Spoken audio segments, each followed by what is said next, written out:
Depuis des années, le marché suisse du diamant est entre les mains de quelques fournisseurs. Résultat, le diamant se vend cher. Mais un troublion a fait son apparition en Suisse romande. Installé à Lausanne, il évite les filières d'approvisionnement traditionnelles, ce qui lui permet de proposer des carats à prix baissé. Un reportage de Sabine Kennel, Christian Jacquenot et Michel Gremion. Fascinant, cher, pierre merveilleuse réservée à l'élite, le diamant nous montre une nouvelle facette.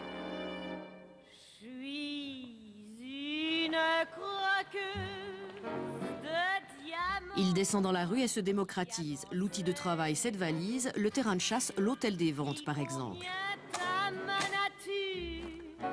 Ceci est un laboratoire portatif pour l'analyse des pierres précieuses, un petit concentré de technologie portable, outil indispensable de l'expert en pierres et gémologiste, il le prend partout avec lui. Aujourd'hui, il s'agit d'expertiser une très grosse pierre, un diamant issu d'une succession de diamants.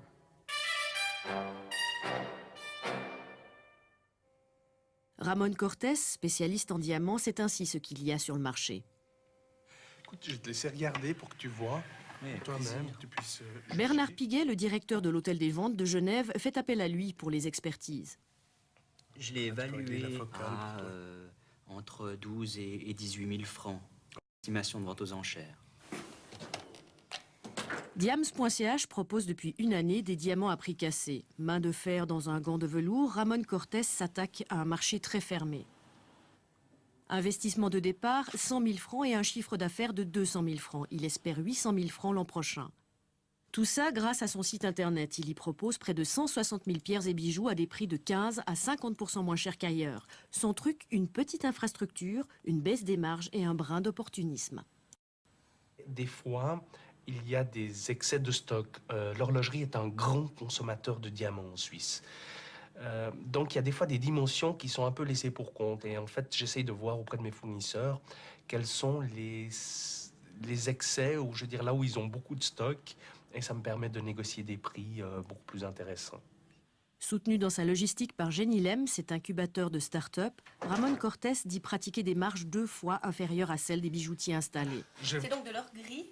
Voilà, Ici, pas de marbre, pas de vendeuse, pas de location exorbitante de locaux commerciaux. Sa vitrine, c'est Internet. Et si les clients veulent toucher pour voir, pas de problème.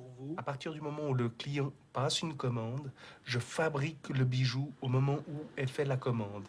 Et je vais chercher ensuite la pierre pour faire tout ça.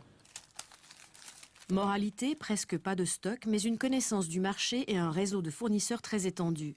Celui-ci a voulu garder l'anonymat, mais hors caméra, il nous a dit que ça faisait 15 ans qu'il demandait aux grands bijoutiers installés de baisser leurs marges. Ils trouvent trop cher. Sur une des arêtes, elle a une extra facette.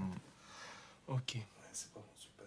Pour les créations, Ramon Cortés s'adresse directement à des bijoutiers indépendants. Il fait ainsi tourner une demi-douzaine de créateurs comme Marie Brunner. Là où on travaille sur l'éclosion. Et par souci d'éthique, il n'achète ni ne livre de pierres qui proviennent de pays en guerre. On pourrait dire qu'il vend du diamant propre, du moins c'est ce qu'il assure par certificat. Autre stratégie, en plus de la vente en ligne et sur Internet, le dépôt dans les magasins. Le dépositaire touche 10 à 20% de commission ou obtient un rabais pour ses pierres, c'est au choix. Un diamant qu'on achète meilleur marché, on va automatiquement le vendre meilleur marché. Écoute, voilà, je t'ai amené tes cailloux. Ce que tu m'avais demandé, Top Wesselton VVS, top qualité. Vraiment. Si vendre à prix cassé la qualité supérieure, c'est le principe, la taille du marché helvétique ne suffit pas. C'est pour ça que Ramon Cortés vise le leadership européen d'ici 3 ans. Pour ça, il lui faudra les reins solides et une clientèle fidèle.